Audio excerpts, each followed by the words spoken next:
I really want a kid of my own. My husband, now named John, said in a sarcastic tone.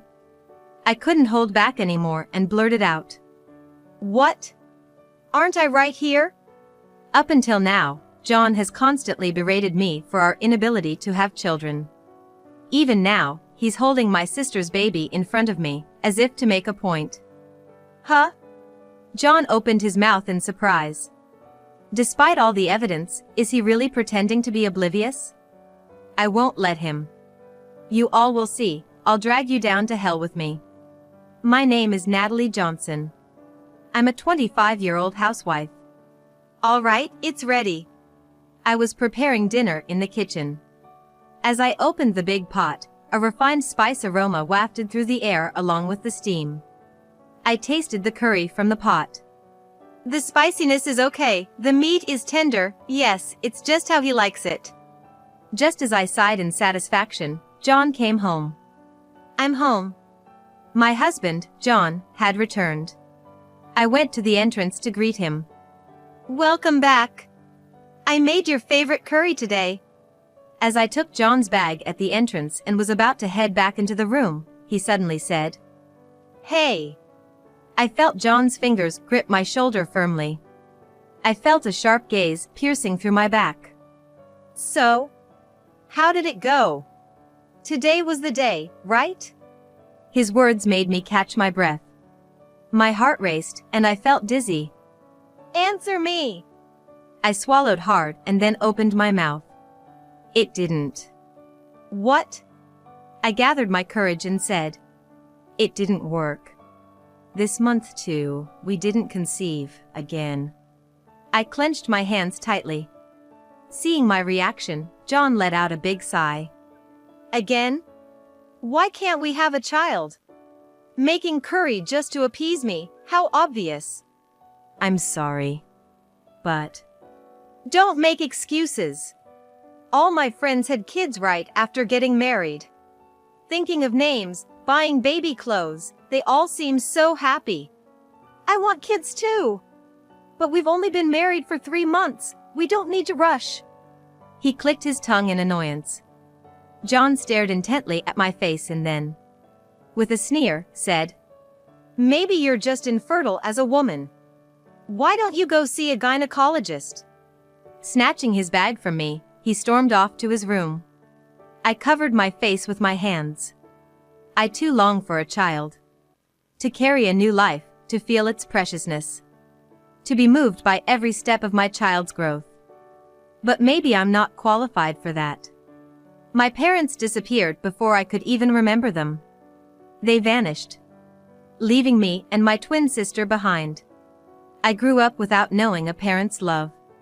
Can someone like me really be a good parent? It's something I always worry about. But I can't give up. My desire for a child is genuine, and I'm sure someday, God will bless me with one. I need to stay strong and wait for that day. And next month, there's the long-awaited wedding. It's a bit late, but that only makes me more excited. All right. Smile, smile. I went to call John for dinner. Today is his birthday. I've decorated a cake and prepared a present. Waiting for John's return, the doorbell rang. It's rare for someone to ring the bell. I hurried to open the door. There stood a woman. As beautiful as an actress, with a stunning face and figure. She casually brushed her lustrous black hair off her shoulders. Hello there. It was my twin sister, Brittany. We're fraternal twins, looking nothing alike. Seeing my sister's face, I was taken aback. Brittany? What are you doing here? Oh, just thought I'd visit. But today's John's birthday. We were going to celebrate just the two of us. I texted you, remember? Brittany gasped, putting her hands together at her chest. Oh, sorry. I forgot. I've been feeling lonely since you got married. Ever since I married, Brittany has been visiting unexpectedly, sometimes weekly or even every 3 days. This has limited the time John and I have alone, and we haven't been able to talk much lately. However, whenever Brittany says she's lonely, I find myself unable to say anything. After all, we're the only family we have. Hey, Natalie. I'm giving you this bag. I haven't been using it much lately. I opened the paper bag my sister handed me. Wow. This is from a famous brand. It's okay, it's okay. I usually give them to friends anyway. This time, I'm giving it to you, Natalie. Carry this when you go out for dinner with friends. Oh, but you don't have such friends, unlike me. Look at this. From the party I threw recently. Brittany showed me a photo. It captured her and over 100 friends enjoying a lavish dinner. I chuckled. Brittany, you're so popular. You're the exact opposite of me. You're amazing. You work hard, have money, and a boyfriend, right? Well, of course. It's pretty standard for me, Brittany said, beaming with pride. I smiled wryly at her response. What? Suddenly, she froze looking at the table. Then burst into laughter, holding her stomach. Wait, did you make this cake yourself? Yeah. Is it weird? Buying cakes from a store would have been better received. Making it yourself is just thankless. Poor Natalie. Brittany leaned in and smiled at me. But that's what's cute about you, she said with a grin. Then her expression changed, eyes sparkling. Oh, I have some news to share. I'm home. Just then, John came home from work. We stopped talking to welcome the man of the hour. As I was cutting the cake, John and Brittany started watching TV and getting excited. This actress is so pitiful. Couldn't have kids until she was 40. That's just miserable. Yeah, really. They agreed. They often shared a laugh over celebrities. Like a real couple. Look, baby pictures. My heart skipped a beat at those words.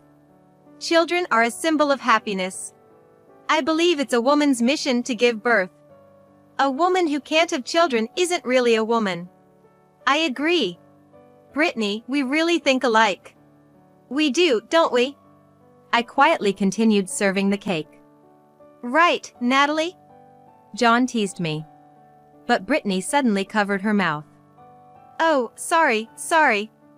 We're not talking about you, we're discussing something else, she said, then smirked at me. It was an expression I'd never seen on her before. Filled with definite malice. The reason Brittany visited was to see her sister because she was lonely. That's why I couldn't say no. But, was that really the truth? After the party ended and Brittany left, I received a message on my phone. I'm pregnant. Remember I said I had news? I'm planning to get married too. Sorry for finding happiness before you. My family was becoming happy. I should be delighted, ready to celebrate. Yet inside me, something dark was brewing. Time flew by. And today was the long-awaited wedding. We chose a small local church as the venue. It was somewhat modest, but I wanted to save as much money as possible for the child we might have someday. After getting dressed in my wedding gown, I spent some relaxed moments in the dressing room. But that peace was shattered in an instant. Bang! The door flew open. I'm here! Congratulations, Natalie! Startled, I turned to see my sister. But an even more shocking sight awaited me. Brittany, that outfit! What? What is it? I swallowed hard and said. You can't wear white at a wedding. Yes, Brittany was wearing a pure white dress. She clasped her hands together in an exaggerated manner. Sorry. I tried to avoid it, but I just fell in love with this dress, and besides, Brittany said, letting a sly smile creep onto her face. It suits me, doesn't it? This dress. She struck a pose with pride, tilting her head as if looking down on me. Then scanned me from head to toe. Is that a handmade dress? It's more like a dress than a frock.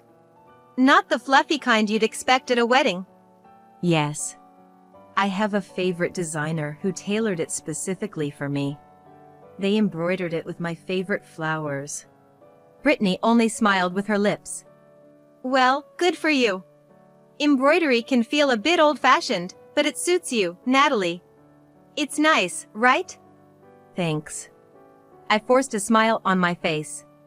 Hey, it's time, John said abruptly as he entered the dressing room. He didn't even say I looked beautiful. I let out a deep sigh. The ceremony went smoothly, and the reception began. Now, a speech from the family. Brittany stood up to the microphone.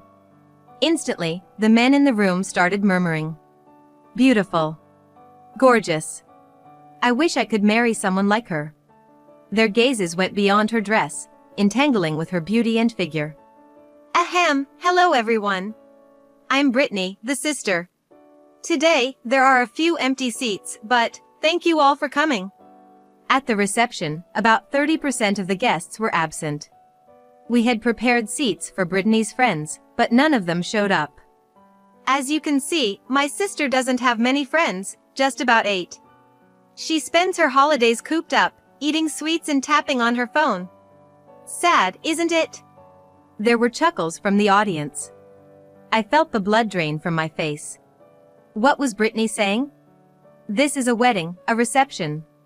But I love my sister just the way she is. John, please make her happy. Brittany's angelic smile elicited a round of applause. I didn't even want to think about for whom that applause was meant. After the reception, I called Brittany to the dressing room. What was that about, Brittany? Those empty seats were for your friends, right? Making it seem like it was my fault. I pleaded desperately, but Brittany just laughed and patted my head as if I were a child. Don't be mad. If you worry about such things, life will be hard, you know? My friends said it was a great ceremony too. John chimed in nonchalantly. Why are you doing this? They laughed at my panic as if it were a joke. I was left standing there, unable to comprehend the absurd reality. Soon after, my in-laws arrived. They comforted me and scolded John and Brittany. They apologized, saying their son was at fault. I felt a bit better, but doubts about the two of them started to arise in my mind. The discomfort I had been feeling was slowly but surely accumulating. 10 months had passed. John, my in-laws, and I were driving to a certain place. John seemed excited in the driver's seat. I'm really looking forward to this. Aren't you, Natalie? I remained silent, looking down. We arrived at Brittany's house. John and my in-laws started to gather excitedly around the living room sofa. She's so adorable. So glad she was born healthy. At the center of it all was Brittany, holding her baby. She ran over to me with the baby in her arms. Look, Natalie. Isn't she cute? She looks just like me. Brittany was radiating happiness.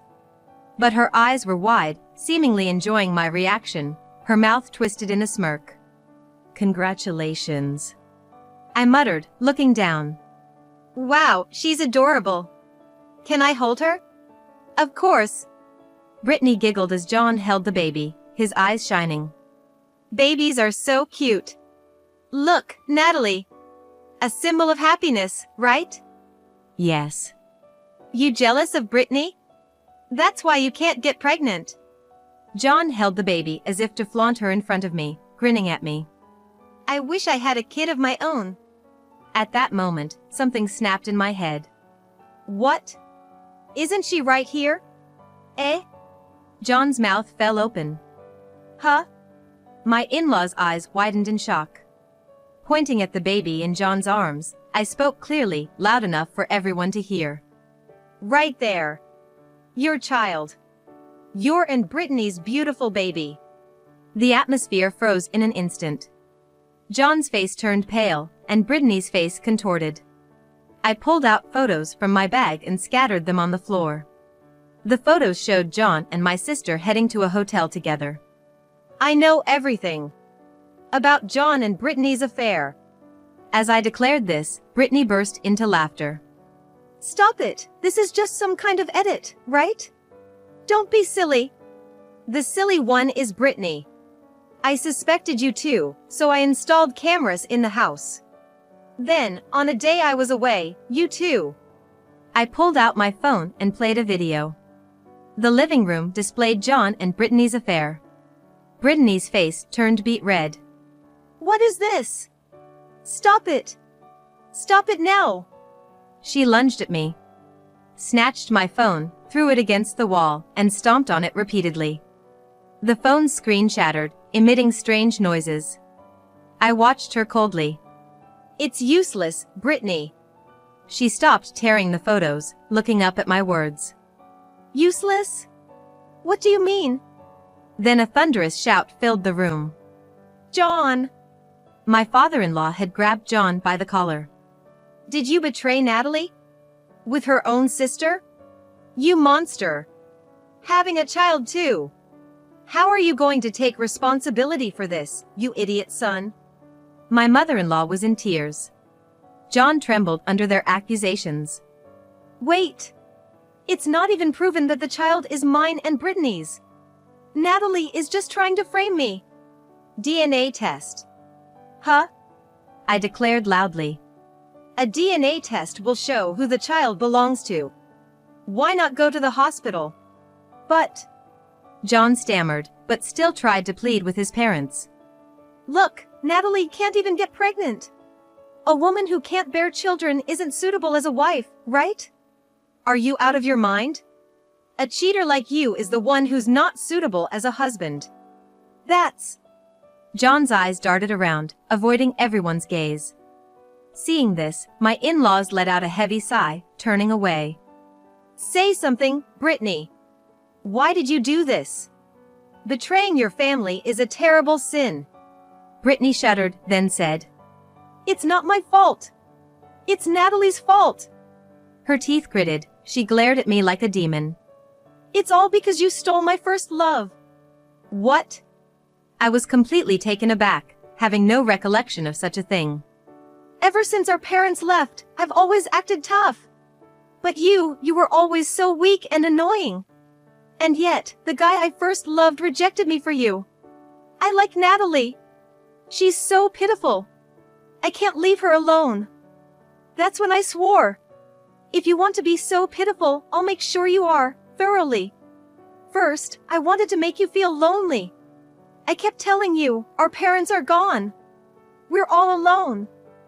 And you became such a gloomy child, unable to make friends. So pitiful. Then, I wanted to instill in you a sense of inferiority. To make you think, Brittany is amazing. I'm worthless." So, her giving me brand name items and bragging about her many friends was all to make me feel inferior. And probably, taking John away too. "You see now, right? You're beneath me. Betrayed by your husband, hated by your sister, you're the most pitiful woman in the world." Brittany laughed triumphantly. But I felt nothing. "I'm pitiful? I see, that's what you think, Brittany. Understood."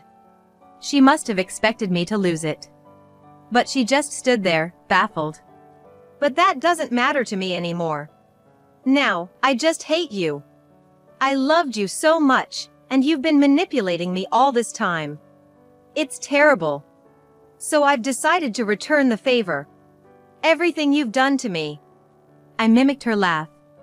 And Brittany backed away as if she had seen a monster. Was my face that scary?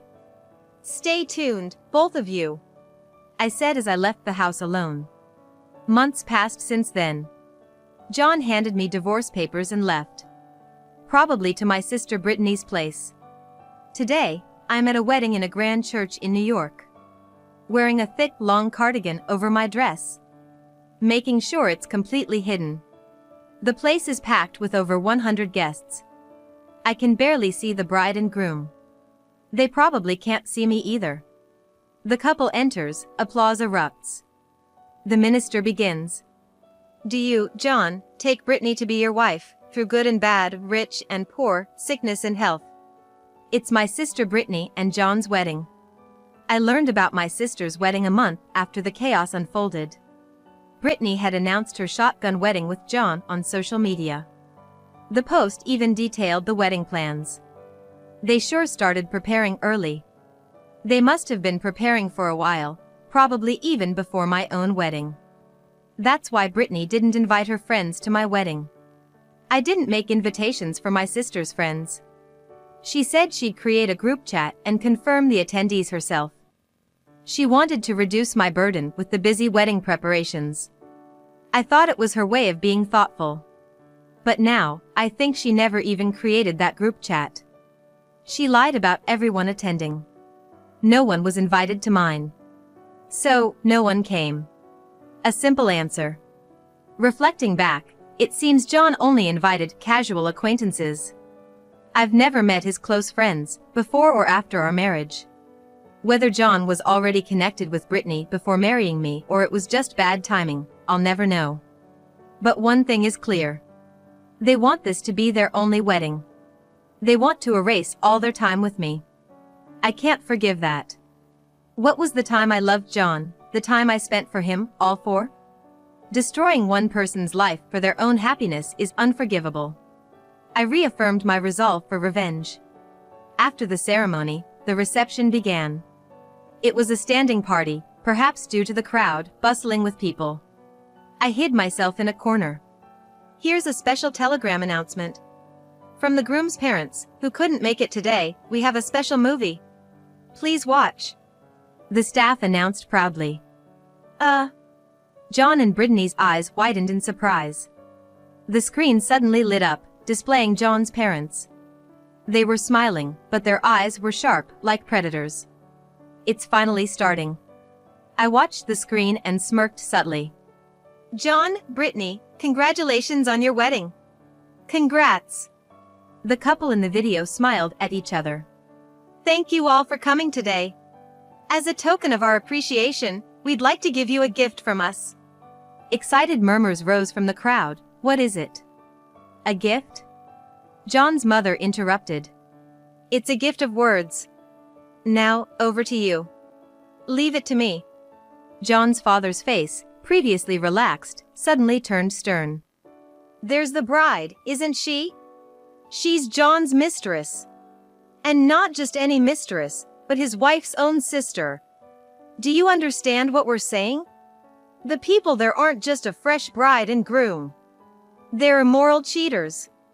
We will never accept this marriage of these two. And we're cutting ties with them. Stop the video! At that moment, John's scream echoed as the video abruptly stopped. But it was already too late. The guests were speechless from the shocking revelation. John stood up and shouted. Everyone! That was just a joke by my parents. A bit too stimulating, huh? The guests began to murmur. That's right, it was just. Brittany grabbed the mic, trying to explain, when suddenly, I snatched the mic from her. It's true, I said, with just one word. Then, I removed the cardigan I was wearing. Underneath was a white dress. A year ago, I married John in this dress. Remember, John? John turned pale and froze as I looked at him. I took advantage of this moment to pull out something from an envelope and scattered it around the venue. They were photos of Brittany and John's affair. And of my wedding with John. There were enough copies for all the guests. I looked around the chaotic venue and took a breath. I did it. I really did it. After everything, I collapsed in a daze. Suddenly, someone grabbed me by the collar. Looking up, Brittany's eyes were wide open in shock. Why are you here?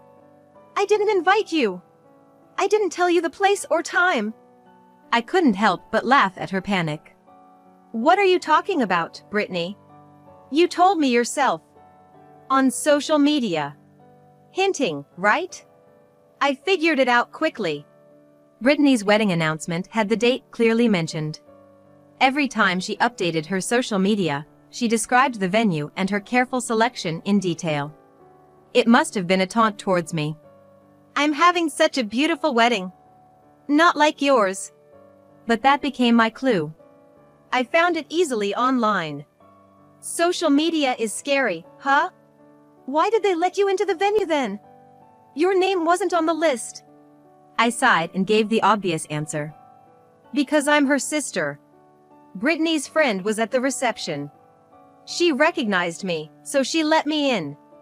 They wouldn't turn away the bride's sister, would they? You mean you were behind that video too?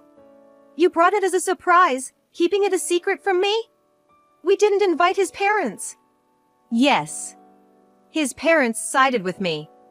They came to my house, apologized, and said they couldn't accept John and Brittany's happiness. So, we all planned today's event. I pointed around the venue and laughed. Look, everyone's leaving. Brittany turned pale as she watched the guests leave. Wait! Her friends turned back in unison. Oh, Brittany. Why are you leaving? Those photos. The photos might be fake. But we don't want anything to do with you. Being seen with someone who might have had an affair lowers our value. Value, but we're friends, right? Funny, considering you lured us with branded stuff. We befriended you for that reason too. So we cooperated, right? For group photos to show off to someone. That's... Let me say this one last time. You see us as numbers, right? The more, the better. The individual doesn't matter. That hit the nail on the head. Brittany bit her lip. Goodbye, Brittany. Her friends left.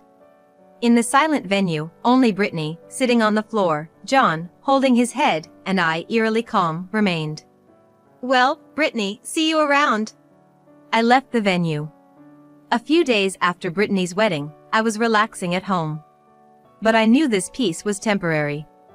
The doorbell rang. I checked the peephole and opened the door. Natalie! John lunged at me. How dare you ruin our happiness with such a foolish act? You're unbelievable, you wicked woman. Brittany appeared behind John and pushed me. I hit the wall and slid to the floor. But I didn't care. I said coldly. You two never learn. But it's good you came. Huh? Brittany crossed her arms and looked down at me. John, check your email. There's important information. What? I had sent an email just before opening the door. Attaching photos and videos. Photos and videos? You're doing that again. John begrudgingly checked his phone. His face turning angrier. He turned to Brittany, thrusting the phone at her. Brittany! Who's this old man? The photo showed Brittany in revealing clothes, holding hands with several older men. The video captured her entering and leaving hotels with them and receiving money. It's sugar dating, right? Brittany. I stated matter-of-factly. Brittany, you always buy so many branded things. Probably to show off to me. It's impossible on a regular employee's salary. So, I did some digging. It was almost like playing detective, pretty fun actually. You! Brittany snarled. I turned to John, who was hanging his head. Hey John, did you do a paternity test? What? Remember, I said a DNA test would prove if the child is really yours and Brittany's. No need for that. I mean... John gasped, realizing the dreadful possibility. John! I said clearly. Whose child is it, do you think? In that moment, John grasped Brittany's hand tightly. He looked directly at Brittany and murmured. Brittany, did you betray me? After all you've done to me, even the child. What are you talking about? The child is yours. Are you doubting me? Of course. How can I trust a woman who does sugar dating in secret? You trust Natalie over me. So, you'll agree to a DNA test then? We'll go to the hospital tomorrow, okay? John clung to Brittany's hand, probably wanting to believe her. Well... Brittany stumbled over her words. Her reaction was evidence enough. John ruffled his hair in frustration. Damn it! I thought having a beautiful wife would be a bragging right, but look at this mess. You sisters have ruined my life. John stormed out, lashing out at furniture and appliances on his way. Brittany, pushed aside by John, sat down on the floor, sulking. Brittany. I looked down at her and taunted. How does it feel now? Brittany twitched in response. When the test comes out, John will leave you. And now, you have no friends left. Brittany glared at me. I have friends. Not everyone left me. So, what messages did you get then? Huh? Brittany exclaimed, clearly not expecting such a question. Right after the wedding. Did anyone show concern? Ask about the situation? Offer support? Brittany awkwardly looked away from me. I got messages. When Brittany made that weird speech to discredit me when I divorced John. Sure, I only have 8 friends, but all of them were concerned and reached out. Brittany, you have way more friends than me, yet nobody worried about you. I heard Brittany grinding her teeth. John left you, and now you have no friends left. Brittany, that's pitiful. I said sincerely. Brittany suddenly looked up, raising her voice. Pitiful? Me? What are you talking about? That's just your perception. I'm not pitiful. I'm beautiful, have a great figure, and men lavish me with gifts because I'm worth it. The one who's pitiful is you, with nothing to your name. I, feeling no emotion at Brittany's angry voice, quickly responded. Sure, let me say this then. Brittany, you're not better than me. Not before, not now, not ever. Huh? I used to praise you a lot, right? Saying wow about your branded items, your many friends. You wanted me to say it, didn't you? To admit you're better than me. Yes. So what? I never once thought you were amazing, not even for a moment. What? I glanced at Brittany's bag tossed on the floor. I have zero interest in brands. I don't care about having few friends. I don't aspire to have many. That's my value system. So, Brittany, you never had the upper hand over me. What? No way. You used to say you envied me, thought I was amazing. I said that to make you happy. Because we're family. I wouldn't show indifference when you're proudly sharing. In a word, I was flattering you. You took it seriously. What? Because, Brittany, I loved you. We were the only family, and I didn't want to lose you, so I was considerate. Brittany shouted with a trembling voice. Don't lie. You were troubled because you couldn't have children. That doesn't matter to me anymore. I replied with a sigh. With John, I thought I had to have children. But life isn't that simple. There are different people, different ways of living. I'm done being obsessed and suffering over having children. What then, what I did? Brittany began to tremble violently. I dragged her out of the house, unable to move on her own. Goodbye, Brittany. I closed the door with a thud. Afterward, Brittany and John divorced. Turns out, the child wasn't John's, according to the DNA test. Their affair spread quickly, as they had invited 100 people to the wedding. John and Brittany lost their jobs, couldn't find new ones, and are struggling with day labor. I moved away to start anew. In this place, free of Brittany and John, I plan to forget everything and restart my life. I'm going to a friend's house today. She just had a baby. I ring the doorbell, holding a baby gift. My friend opens the door with the happiest smile. Congratulations! I sincerely offered my congratulations.